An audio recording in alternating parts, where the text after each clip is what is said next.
Hi ನಮಸ್ಕಾರ friends, please subscribe ಮಾಡ್ಕೊಂಡು ನೋಡಿ, ಹಾಗೆ ಲೈಕ್ ಕೂಡ ಮಾಡಿ. ಆಸೆ ಧಾರಾವಾಹಿಯ ಮುಂದಿನ ಸಂಚಿಕೆಯಲ್ಲಿ ಏನಾಗುತ್ತೆ ಅಂತ ನೋಡೋಣ. ಈಗ ಲಕ್ಕಿ ಕೂಡ ಮನೆಗೆ ಬಂದು 3 ಜೋಡಿನ ಒಂದು ಮಾಡಿ ಮನೆಗೆ ಎಲ್ಲ ಬಹುಮಾನಗಳನ್ನು ತೊಗೊಂಡು ಮನೆಗೆ ಬಂದಿರ್ತಾರೆ. ಆಗ ಲಕ್ಕಿ ಹೇಳ್ತಾಳೆ ರಂಗನಾಥ್ಗೆ, ನೋಡು ನಾನು ಬಂದಾಗ ಹೇಗಿದ್ರು ಇವರೆಲ್ಲ ಗಂಡ ಹೆಂಡತಿ ಬೇರೆ ಬೇರೆ ದೂರ ದೂರ ನಿಂತ್ಕೊಂಡಿದ್ರು. ಈಗ ನೋಡ್ರಿ ಗಂಡನ ಪಕ್ಕ ಹೆಂಡತಿ, ಹೆಂಡತಿ ಪಕ್ಕ ಗಂಡ ಹೇಗೆ ನಿಂತಿದ್ದಾರೆ ನೋಡೋ ರಂಗ ಅಂದ. ಹೌದಮ್ಮ, ಈ ರೀತಿ ನೋಡೋಕ್ಕೇ ಚಂದ, ನನಗೆ ಆ ರೀತಿ ನೋಡೋಕ್ಕೇ ಆಗ್ತಾಯಿರಲಿಲ್ಲ, ಅದಕ್ಕೆ ಕಣೋ ನಾನು ಆ ರೀತಿ ಮಾಡಿದ್ದು ಅಂಥೇಳಿ ಲಕ್ಕಿ ಹೇಳ್ತಾಳೆ.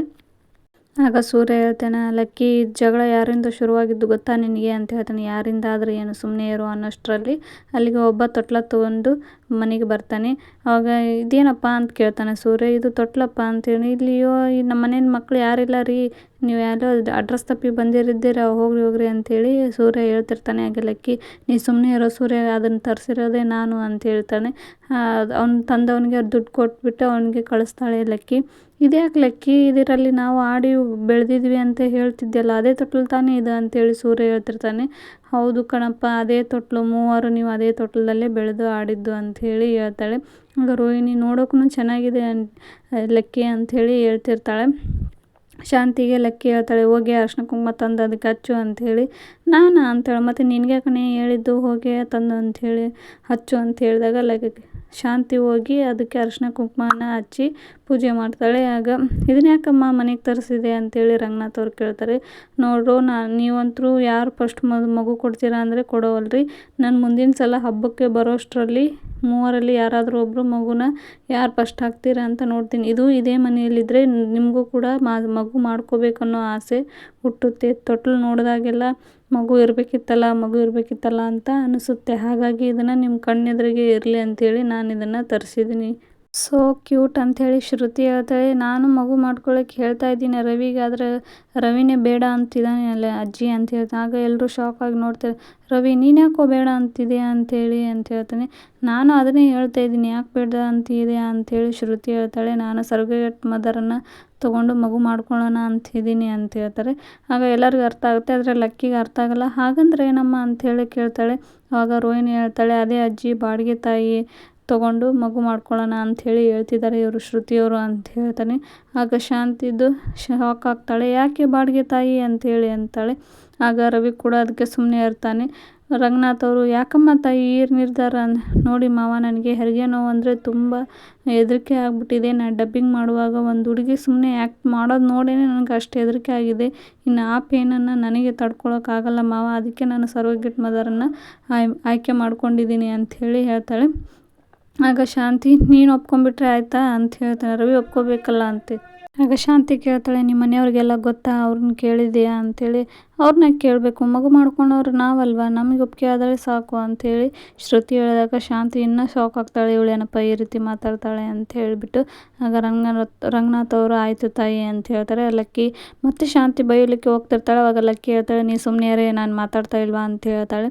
ಆಗ ಶ್ರುತಿಗೂ ಶಾಂತಿಗೂ ಮಾತು ಆಗಿ ಶ್ರುತಿ ಕೋಪ ಮಾಡಿಕೊಂಡು, ನನ್ನ ಕೆಲಸ ಇದೆ, ಟೈಮ್ ಆಗಿದೆ, ಬಾ ರವಿ ಹೋಗೋಣ ಅಂಥೇಳಿ ಕರ್ಕೊಂಡು ಹೋಗ್ತಾ ಇರ್ತಾಳೆ. ಆಗ ಶಾಂತಿ, ಏನಿಲ್ಲೇ ನಿನ್ನ ಕಡೆ ನಾನು ಅಂತ ಹೇಳ್ತಾಳೆ. ಲಕ್ಕಿ, ಇವಾಗ ಹೋಗ್ಲಿ ಬಿಡು, ಅವಳು ಕೆಲಸ ಇದೆ ಅಂದ್ಯಲ್ಲಮ್ಮ, ಏನೋ ನೋಡ್ಕೊ ಹೋಗು ಅಂಥೇಳಿ ಲಕ್ಕಿ ಶ್ರುತಿಗೆ ಹೋಗಂತಾಳೆ. ಆಗ ರವಿ ಕೂಡ ಹೋಗ್ತಾ ಇರ್ತಾನೆ. ಆಗ ರಂಗನಾಥ್ ಅವರು, ಒಂದು ನಿಮಿಷ ನಿಂದ್ರು ಕಂದ ಅಂತ ಹೇಳಿಬಿಟ್ಟು, ನೋಡಪ್ಪ ನಿಧಾನವಾಗಿ ಯೋಚನೆ ಮಾಡಿ ನಿರ್ಧಾರನ ತಗೋ ಅಂಥೇಳಿ ಹೇಳಿಬಿಟ್ಟು ಕಳಿಸ್ತಾನೆ. ಆಗ ಶಾಂತಿ, ನೀವೇನ್ರಿ ಅವ್ನಿಗೆ ಯಾವ ರೀತಿ ನಿರ್ಧಾರ ತೊಗೊಳ್ಳಿ ಅಂತ ಹೇಳ್ತಿದ್ರೆ, ಅದನ್ನು ಬೇಡ ಅಂಥೇಳಿ ಹೇಳ್ಬೇಕಿಲ್ಲ ಅಂತ ಹೇಳ್ತಾರೆ. ಅವ್ರಿನ್ನೂ ಚಿಕ್ಕ ವಯಸ್ಸು ಕಣೆ, ಅವ್ರಿಗೆ ಇಂಥದ್ದೆಲ್ಲ ಅಭ್ಯಾಸ ಇರೋಂಗಿಲ್ಲ, ಅದನ್ನು ನೋಡಿ ಡಬ್ಬಿಂಗ್ ನೋಡಿ ಎದುರ್ಕೊಂಡಿದ್ದಾಳೆ ಅವಳು ಅಂಥೇಳಿ ರಂಗನಾಥ್ ಅವರು ಹೇಳ್ತಾರೆ. ಈಗ ಅವ್ರವ್ರ ಕೆಲ್ಸಕ್ಕೆ ಹೋಗ್ತಾರೆ. ಶ್ರುತಿ ಆಡಿದ ಮಾತಿಗೆ ಶಾಂತಿ ತಲೆ ಕೆಡಿಸ್ಕೊಂಡು ಯೋಚನೆ ಮಾಡ್ಕೊತ ನಿಂತಿರ್ತಾರೆ. ಮೀನಾ ಕೂಡ ಹೂ ಕಟ್ಟೋದಕ್ಕೆ ಹೋಗ್ತಾ ಇರ್ತಾಳೆ. ಡೆಕೋರೇಷನ್ ಮಾಡಿರ್ತಾರೆ, ಹೂ ಮೀನಾ ಮತ್ತು ಅವ್ರ ಫ್ರೆಂಡ್ಸ್ ಎಲ್ಲರೂ ಹೂ ಕಟ್ಟೋರು ಮಾಡಿರ್ತಾರೆ. ಅದನ್ನು ಎಲ್ಲ ಈ ವಿಶಾಲಾಕ್ಷಿ ಬಂದು ಎಲ್ಲ ಅವ್ರ ಹುಡುಗರನ್ನ ಕಳಿಸಿ ಅದನ್ನೆಲ್ಲ ಹಾಳು ಮಾಡಬಾರ್ದು ಅಂಥೇಳಿ ಹೇಳಿಬಿಟ್ಟು ಕಳಿಸ್ತಾಳೆ. ಆ ಹುಡುಗರು ಹೋಗಿ ಮೀನಾ ಮಾಡಿರೋ ಡೆಕೋರೇಷನ್ನು ಕಾರಿಗೆ ಮತ್ತು ಇದೇನು ನೇಮ್ ಬೋರ್ಡಿಗೆ ಅಂತ ಹೇಳಿಬಿಟ್ಟು ಎಲ್ಲ ಚೆನ್ನಾಗಾಗಿಲ್ಲ, ನಾವು ಹುಡುಗನ ಕರೆಯೋರು ಈ ರೀತಿನ ಮಾಡೋದು ಅಂಥೇಳಿ ಎಲ್ಲನೂ ಹಾಳು ಮಾಡಿಬಿಟ್ಟು ಬರ್ತಾರೆ. ಆಗ ಮೀನಾ ಜೋರಾಗಿ ಅಳ್ತಾ ಇರ್ತಾಳೆ. ಆಗ ವಿಶಾಲಾಕ್ಷಿ ಇನ್ನೊಂದು ಕಡೆ ನಿಂತ್ಕೊಂಡು ತುಂಬಾ ಖುಷಿ ಪಡ್ತಿರ್ತಾಳೆ. ಮತ್ತೆ ಅವರು ಡೆಕೋರೇಷನ್ ಮಾಡ್ತಾರೆ. ಆಗ ಮತ್ತೆ ಹುಡುಗರು ಬಂದಿರ್ತಾರೆ. ಆಗ ಮೀನಾ ವಿಶಾಲಾಕ್ಷಿನ ನೋಡಿಬಿಟ್ಟು ಓಹೋ ಇದು ಇವ್ರ ಕೆಲಸನಾ ಅಂತ ಹೇಳಿಬಿಟ್ಟು ಆ ಹೂ ಕಟ್ಟೋರು ಮತ್ತು ಮೀನಾ ಸೇರಿಕೊಂಡು ದೊಣ್ಣೆ ತೊಗೊಂಡು ಆ ಹುಡುಗರಿಗೆಲ್ಲ ಬಾರಿಸ್ಬಿಟ್ಟು ಕಳಿಸ್ತಾರೆ. ಆಗ ಅದೇ ಸಿಟ್ಟಲ್ಲಿ ಬಂದು ವಿಶಾಲಾಕ್ಷಿಗೆ ಹೇಳ್ತಾಳೆ, ನಾನು ನಿಯತ್ತಿಂದ ಕೆಲಸ ಮಾಡಿರೋದು, ನಿನ್ನ ಥರ ಎಲ್ಲರನ್ನೂ ತುಳಿದ್ಬಿಟ್ಟು ಮೇಗೆ ಬಂದಿರೋದಲ್ಲ. ನನ್ನ ಗಂಡ ಹೇಳಿದಾಗೆ ನಾನು ಹೆಮ್ಮರವಾಗಿ ಬೆಳಿತೀನಿ, ನೀನು ಅದನ್ನು ನೋಡು ಅಂತಿರ್ತಾನೆ. ಅಲ್ಲಿಗೆ ಆ ಫಿಲಿಮ್ ಡೈರೆಕ್ಟ್ರು ಬಂದು ಮಾಡೋರು, ಏನು ಚೆನ್ನಾಗಿ ಮಾಡಿದೆಯಮ್ಮ, ಡೆಕೋರೇಷನ್ನು ತುಂಬ ಚೆನ್ನಾಗಾಗಿದೆ, ಎಷ್ಟಿಷ್ಟ ಆಗಿದೆ, ನಾ ಎಲ್ಲನೂ ನಿನಗೆ ಕೊಡಬೇಕಿತ್ತು ಅಂಥೇಳಿ ಹೇಳ್ತಾನೆ. ತಮ್ಮ ಪಿಯಾಗಿ ಹೇಳ್ತಾನೆ, ಇವ್ರಿಗೆ ಎಷ್ಟು ಮಾತಾಡಿದ್ವಿ ಅಮೌಂಟು ಅದಕ್ಕಿಂತ ಹೆಚ್ಚಾಗಿ ಕೊಡು ಇವ್ರಿಗೆ ಅಮೌಂಟ್ ಅಂತ ಹೇಳ್ಬಿಡ್ತಾರೆ. ಇವರು ವಿಶಾಲಾಕ್ಷಿ ಕಡೆ ಬಂದು, ಏನು ಒಂದೇ ಡಿಸೈನ್ ಮಾಡಿದಿರ, ಡೆಕೋರೇಷನ್ ಏನು ಚೆನ್ನಾಗಾಗಿಲ್ಲ ಅಂತ ಹೇಳ್ತಾನೆ. ಪಿಯಾಗಿ ಹೇಳ್ತಾನೆ, ಇವ್ರಿಗೆ 2,000 ರೂಪಾಯಿ ಕಮ್ಮಿನೇ ಕೊಟ್ಟು ಕಳಿಸು ಅಂತೇಳಿ. ಆವಾಗ ಮೀನಾ ಹೇಳ್ತಾಳೆ ವಿಶಾಲಾಕ್ಷಿಗೆ, ನೋಡಿದ್ಯಾ, ಕಷ್ಟಪಟ್ಟು ನಿಯತ್ತಾಗಿ ಪಟ್ರೇ ಪ್ರತಿಫಲ, ನಿನ್ನ ಥರ ಎಲ್ಲರನ್ನ ತುಳಿದ್ಬಿಟ್ಟು ಮೇಲೆ ಬಂದಿರೋದಂತ ಈಗ ನನಗೆ ಅನ್ನಿಸ್ತಾ ಇದೆ ಅಂಥೇಳಿ ಮೀನಾ ಅಲ್ಲಿಂದ ಹೇಳಿಬಿಟ್ಟು ಹೋಗ್ತಾಳೆ. ವಿಶಾಲಾಕ್ಷಿ ತುಂಬಾ ಕೋಪ ಮಾಡಿಕೊಂಡು ನಿಂತಿರ್ತಾಳೆ. ಈ ಕಡೆ ದೇವಸ್ಥಾನದ ಹತ್ರ ಕುಸುಮ ಮತ್ತು ಕನಕ ಇಬ್ಬರು ಹೂ ಕಟ್ತಿರ್ತಾರೆ. ಕುಸುಮ ಹೇಳ್ತಾಳೆ, ನಿನ್ನ ಕೆಲಸಕ್ಕೆ ಟೈಮ್ ಆಯಿತು ಕನಕ, ಹೋಗು ಅಂತೇಳಿ. ಇಲ್ಲ ಅಳಮ್ಮ, ಇನ್ನೂ ಟೈಮ್ ಇದೆ, ನಾನು ಹೂ ಕಟ್ಬಿಟ್ಟೆ ಹೋಗ್ತೀನಿ ಅಂತ ಈ ರೀತಿ ಮಾತಾಡುವಾಗ ಅಲ್ಲಿಗೆ ಮನೋಜ ಮತ್ತು ರೋಹಿಣಿ ಇಬ್ಬರು ಬರ್ತಾ ಇರ್ತಾರೆ. ಆಗ ಕನಕ ನೋಡ್ತಾಳೆ, ಇವ್ರು ಯಾಕೆ ಇಲ್ಲಿಗೆ ಬರ್ತಾ ಇದ್ದಾರೆ ಅಂಥೇಳಿ. ಅವರು ಹೋಗ್ತಾ ಇರಬೇಕಾದ್ರೆ ಕುಸುಮ ಹೋಗಿ, ಬಾರಮ್ಮ ಏನಾದರೂ ತಾಮ್ರ ತಟ್ಟೆ ಏನಾದರೂ ಕೊಡಲೇ ಹೂವು ಅಂತ ಕೇಳ್ತಾರೆ. ನಾವು ದೇವಸ್ಥಾನಕ್ಕೆ ಬಂದಿಲ್ಲ, ಬೇರೆ ಕೆಲಸಕ್ಕೆ ಬಂದಿದ್ವಿ ಅಂಥೇಳಿ ಬೇಕಾಬಿಟ್ಟು ಮಾತಾಡ್ತಾಳೆ. ಅದನ್ನು ನೋಡಿ ಕುಸುಮ ವಾಪಸ್ ಬರ್ತಾರೆ ಬೇಜಾರಾಗಿ. ಆಗ ಕನಕ ಹೇಳ್ತಾಳೆ, ಇದು ನಿನಗೆ ಬೇಕಿತ್ತೇನಮ್ಮ ಅಂತ ಹೇಳಿಬಿಟ್ಟು ಅಲ್ಲಿಗೆ ಮತ್ತೆ ಪೊಲೀಸರು ಬಂದು ಆ CCTV ಎಲ್ಲ ತೊಗೊಂಡು ಚೆಕ್ ಮಾಡ್ಕೊಂಡಿರ್ತಾರೆ.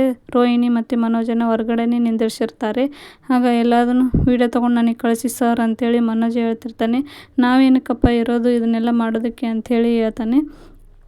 ಇಲ್ಲ ಸರ್, ಅದನ್ನು ವೀಡಿಯೋ ಕಳಿಸಿದರೆ ನಾನು ಎಲ್ಲರೂ ಕಳಿಸ್ತೀನಿ, ನೀವೇನು ಮಾಡ್ತೀರಾ ಸರ್? ಅದನ್ನು ನಾವು ಎಲ್ಲ ಟೇಷನ್ಗೂ ಆ ಫೋಟೋನ ಕಳಿಸ್ಬಿಟ್ಟು ಅವ್ರನ್ನ ಹುಡುಕ್ತೀವಿ. ನನಗೆ ಹಾಕ್ಬಿಟ್ಟು ಸರ್, ನಾನು ಸೋಷಿಯಲ್ ಮೀಡಿಯಾದಲ್ಲಿ ಹಾಕ್ತೀನಿ, ಎಲ್ಲರೂ ಚೆನ್ನಾಗಿ 5 ಡಿಗ್ರಿ ತೊಗೊಂಡಿದ್ದೀರಿ ಅಂತೀರ, ಏನು ತೊಗೊಂಡಿದ್ದೀರಿ, ಹೆಂಗೆ ತೊಗೊಂಡಿದ್ದೀರಿ, ಏನಾದರೂ ಓದಿದ್ದೀರಾ ಅಥವಾ ದುಡ್ಡು ಕೊಟ್ಟು ಡಿಗ್ರಿ ತೊಗೊಂಡಿದ್ದೀರಾ? ಅಲ್ರಿ, ಸೋಷಿಯಲ್ ಮೀಡಿಯಾ ಹಾಕಿದರೆ ಅವ್ನು ದುಡ್ಡು ಎತ್ಕೊಂಡು ಹೋದವನು ನೋಡಿಬಿಟ್ಟು ಎಚ್ಚರಿಕೆಯಿಂದಾಗಿ ಅವ್ನು ಹೊರಗೆ ಬರಲ್ಲ, ನಿಮ್ಮ ಕೈಗೆ ಅವ್ನು ಸಿಗೋದೇ ಇಲ್ಲ ಅಂತ ಹೇಳ್ಬಿಡ್ತಾನೆ. ಇಲ್ಲ ಸರ್, ಅವ್ರು ದುಡ್ಡು ಸಿಕ್ಕಿಲ್ಲವಲ್ಲ, ಅದು ಬೇಜಾರಲ್ಲಿ ಆ ರೀತಿ ಹೇಳ್ತಿದ್ದಾರೆ ಅಂಥೇಳಿ ರೋಹಿಣಿ ಹೇಳ್ತಾಳೆ. ಇಲ್ಲಿಗೆ ಈ ಸಂಚಿಕೆ ಮುಕ್ತಾಯವಾಗುತ್ತೆ. ಪ್ಲೀಸ್ ಚಾನಲ್ನ ಸಬ್ಸ್ಕ್ರೈಬ್ ಮಾಡ್ಕೊಂಡು ನೋಡಿ, ಹಾಗೆ ಲೈಕ್ ಕೂಡ ಮಾಡಿ. Thank you.